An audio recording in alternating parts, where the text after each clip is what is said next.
吴昕直播间突然涌入大量外国网友，娱乐吴昕，也没人跟我说带货需要用英语啊！吴昕也懵了，这太突然了，没有一点准备。吴昕不语，只是一味的恶补英语。吴昕姐笑死我了，在直播间短短1个小时讲尽了所有英语词汇，为了带货好努力。哇！品牌方回应赵露思将复工，渣浪好久没有能薅的了。作为赵露思的微博，我必须薅一把。虞书欣祝丁禹兮前程似锦。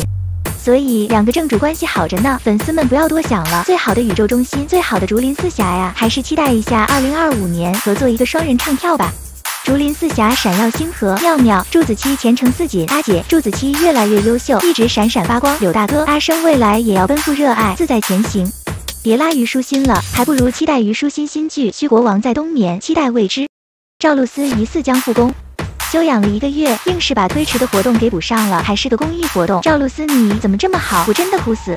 太好了，期待赵露思的微博回归首秀，也是赶在年前和粉丝见一面。希望宝贝不要太累，开开心心的迎接2025吧，蝴蝶。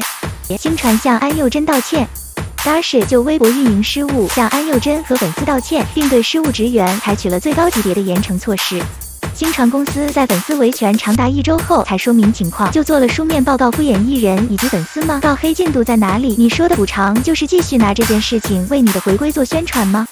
所以星传你并不是不会回应你，只是不心疼张元英罢了，从来不会正视张元英粉丝诉求。从张元英出道至今，现在连脱粉收容所都是张元英在 WCN 时期独自收集证据稿，你有心吗？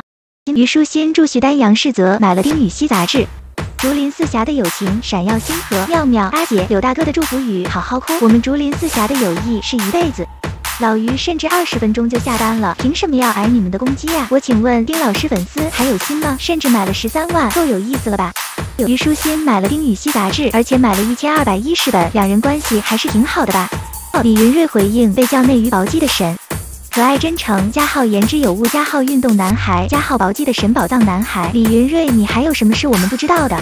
云睿的薄姬是人间珍宝，是全世界最该被视作雕塑界艺术品观赏的，不懂的人有难了。小林是李云睿，小林这称号你就该有应得的，作为小森林也是我应得的。小林是李云睿。